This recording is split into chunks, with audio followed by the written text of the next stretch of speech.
ये मुनफरिद और टेस्टी लच्छा प्याज अगर आपको हर खाने के साथ मिल जाए तो खाने का मज़ा ही दुबाला हो जाए। तो ये लच्छा प्याज जो हैं हर खाने के साथ ही सर्व किए जाते हैं, बड़े बड़े होटल्स में और बड़े बड़े ढाबों में, और हर जगह पे ही इसको रेडीमेड खानों के साथ सर्व किया जाता है। लेकिन अगर आप इसको घर में बनाना सीख लेते हैं तो घर में भी आप ढाबा स्टाइल की चीज़ों को इंजॉय कर सकते हैं। चलें जी, फिर आज लच्छा प्याज बनाते हैं। किस तरह बनाकर रेडी करेंगे हम इनको। प्याज ले लिए यहाँ पे, अपने खूबसूरत से प्याज लेने हैं जो कि साइज़ में बिल्कुल गोल हों।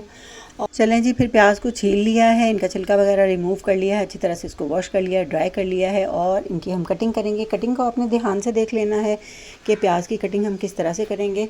प्याज की कटिंग आपने ऐसे करनी है कि इंच का जो तीसरा या चौथा हिस्सा होता है उस हिसाब से आपने इसकी कटिंग करनी है, तकरीबन उस मोटाई के साथ इसकी कटिंग करनी है। और इस तरह से तमाम प्याज जितने आप बनाना चाह रहे हैं क्वांटिटी अपने हिसाब से ले सकते हैं, उनकी आपने कटिंग इस तरह से कर लेनी है जिस तरह से मैंने की है। इतना मोटा प्याज जो है वो होना चाहिए, बिल्कुल पतला नहीं करेंगे, क्योंकि इसको जब हम सॉसेस और स्पाइसेस वगैरह लगाएंगे तो ये सौगी होके जो है वो थोड़े अजीब से हो जाएंगे, और इनको मोटा रखना जो है वो बहुत ज़्यादा ज़रूरी है। इसलिए आपने इसकी बहुत अच्छी सी इस तरह की कटिंग कर लेनी है, और इसको सारे ही हाथों के साथ जो है इसके लच्छे और जो छोटे बड़े प्याज हैं वो सारे खोल लेने हैं। एक बड़ा बाउल लेंगे, उसके अंदर मैंने बर्फ़ डाल दी है और ठंडा पानी, और उसके अंदर हम इन प्याज़ों को जो है वो कटिंग जिनको हमने की हुई है इनको हम डिप कर देंगे। अच्छा, 15 से 20 मिनट आपने प्याज को इसके अंदर डिप रखना है ताकि प्याज हमारे क्रिस्पी से और थोड़े हार्ड हो जाएं इस तरह से, और ये पड़े पड़े जो हैं वो थोड़ी अच्छी लुक देंगे। तब आपने इनको जो है वो पानी से रिमूव कर लेना है। एक किचन टॉवल लेना है, उसके ऊपर इनको फैला देना है और किचन टॉवल की मदद से इनको ड्राई कर लेना है।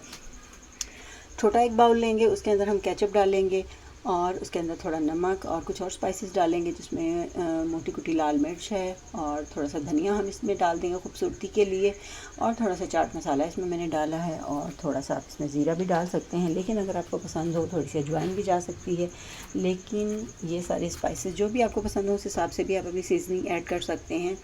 मैंने यहाँ पे ये चीज़ें ऐड की हैं जो मैं बता रही हूँ आपको। थोड़ा सा केचप मुझे कम लग रहा था, मैंने और इसमें डाल लिया है। नमक अपने हिसाब से डाल लेंगे, 1 चम्मच सिरके का, और 1 इसमें चम्मच जो है सोया सॉस ऐड की है, और उसके बाद इसमें आधा टीस्पून मैंने ऑरिगेनो का डाला है। इस तरह से अच्छी तरह से मिक्स करके हम ये अपनी स्पाइस सॉस जो है बड़ी अच्छी सी रेडी कर लेंगे, और जो प्याज हमने ड्राई करके रखे हैं उसके अंदर इसको हम मिक्स कर देंगे इस तरह से, और सारे प्याज जो है उनको सॉस अच्छी तरह से लग जानी चाहिए। बहुत ही मज़ेदार किस्म के हमारे लच्छा प्याज इस तरह से घर में बन जाते हैं। आप इसको घर में बना के हर खाने के साथ अगर सर्व करेंगे तो टेबल की रौनक जो है वो बहुत ज़्यादा बढ़ जाएगी। माशाल्लाह से देखिए कितने खूबसूरत लग रहे हैं, और सॉस के साथ इसका जायका जो है वो बहुत ही एलिगेंट सा लग रहा है।